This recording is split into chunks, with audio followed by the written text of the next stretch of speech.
On the last episode of Quad Builder, Early Wine ATV and Cycle worked late into the night on our beginner R450 project. This week, Chris finishes the installation of the Nerf bars, Nikki installs a graphics kit from Primus, and we take our machine out to the track to put it and all of the products involved in the build to their paces. Hold on, Quad Builder starts now.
We worked late into the night last night on an LTR 450 project. Got up this morning. We went ahead and took off the headlight.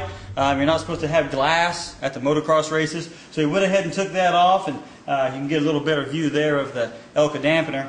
Our Nerf bars, of course, we put them on last night, got them all secured up. Now we need to put on our foot peg here.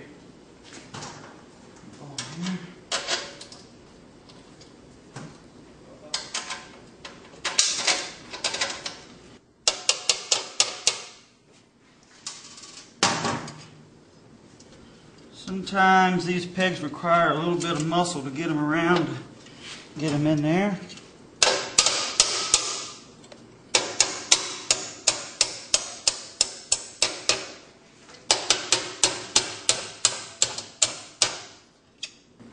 I use a washer in here between the foot peg and the actual Nerf bars just as a buffer, kind of a personal preference on my part, just something I like to do. They seem to fit a little tighter and a little better that way.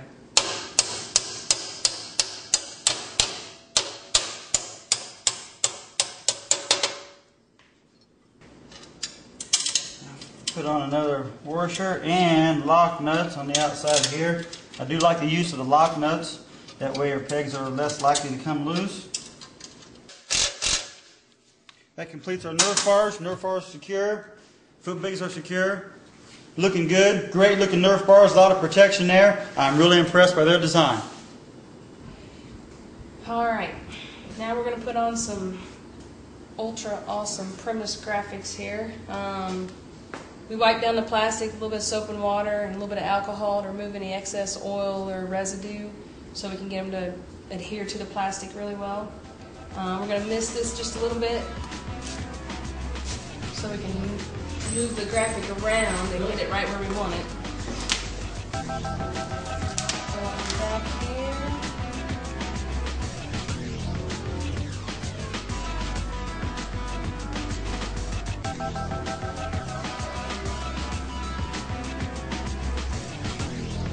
So that went on fairly easy.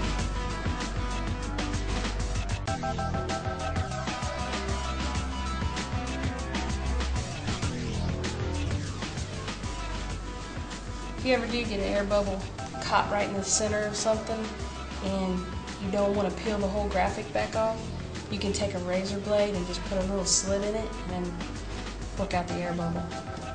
That's a cheat. That looks pretty good.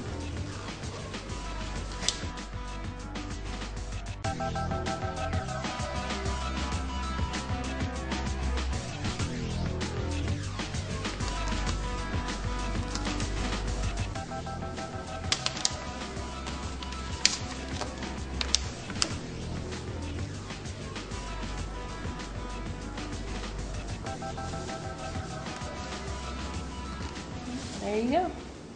This one You would probably be better off if you had the time to go ahead and take this fender off and get it out of your way.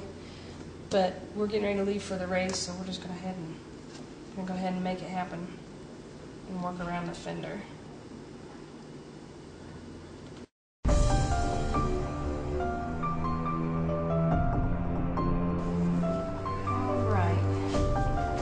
Got this one lined up fairly well, but we've got a little bit off right here. So I think the easiest thing, instead of trying to tear it off and redo it, we're just going to trim that with a razor blade.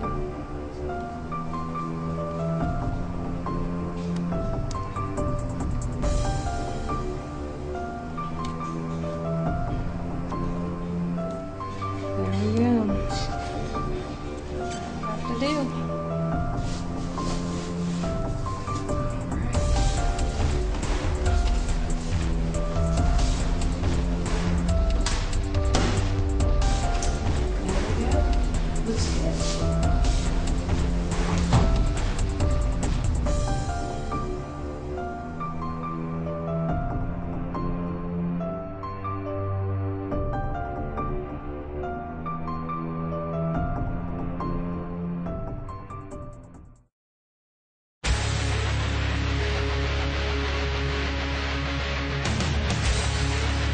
On our LTR 450 project, we decided to do a project with a quad to get it to a beginner or a C-class level, or even a women's class level, without spending a ton of money.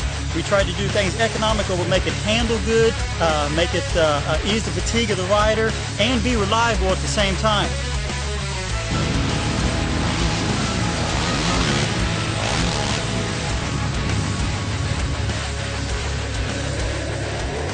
Our suspension with stock shocks are rerouted by TCS.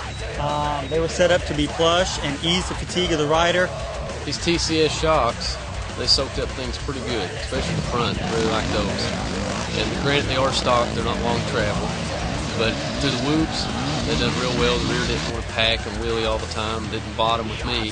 The TCS suspension, it was really good. I hit a whoop section wide open. And it was set up pretty well. I blew through it like there was not even any whoops there, rough, nothing. I went up through a double, triple section. It blew right through that too. You couldn't even tell the jump was there. It's so smooth. I think a beginner level rider, I think they'll be awesome to work well. Our flex bars combined with our Boyson grips. Again, we'll take out the jars of a rough track, of a rough terrain, and again, easing that fatigue of the rider. The flex bars helped a ton, along with the Boyson grips, the shock out system. I really like that. I've got 2 injured wrists, and they're feeling pretty good right now. The hand grips, the Boyson grips, I might have needed more time to get used to them, but it was uncomfortable on the thumb throttle side for me, because I just wanted to twist. As I gave it gas, maybe I gripped too hard, tight, whatever. Took me like maybe a couple turns to get used to the bending in them, but I think for fatigue and other things like that, I think they'll work out really well. Our Elka dampener was a System 5. It's got a lot of adjustments on it. Wow, this thing really performed good. You could adjust the sweep and even adjust the corners, adjust the return to center, and it really helped to just make it easy to steer, even in the corners and the off camber. It didn't feel like it wanted to pull back on you, and again, easing that fatigue and making it easier to ride. The Elka System 5 stabilizer, it didn't fade at all. Worked out really good. The System 5 Elka dampener worked real well. I could feel it, especially coming out of corners. It wanted to straighten itself more than a stick dampener. I really like that. The MotoWorks full exhaust system and ECU bypass performed excellent. This thing helped the power band from bottom to top. You could lug real good. It would rev out, produce good power through mid-range and the top. Also, it's not very loud. It's a very quiet pipe. With the MotoWorks complete exhaust system and ECU bypass unit, I noticed a huge increase in power. I mainly noticed through the tight stuff and getting on the gas, it hit really hard. It would lug through the off-camber curves, and I never killed it. The power was really good through the low end all the way through the the top end power? Our AC MX Pro pegs fit really well, and they provide you a really good grip for your foot and a lot of room to move around. Again, talking about protection, SVC provided us with a grab bar and front bumper. They both have the plates in it for our motocross number plates. They fit really good. They're really lightweight. This bike is set up very well for a beginner C-Class rider. I think, everything overall is very good. If I had this bike when I was beginning, I think I would love it, This is ready for a national race or local race, C-level, beginner level, even your women's class, even some of your top riders in the women's class and C-level. And, again, it's very dependable and looks like $1 million, but we didn't spend $1 million.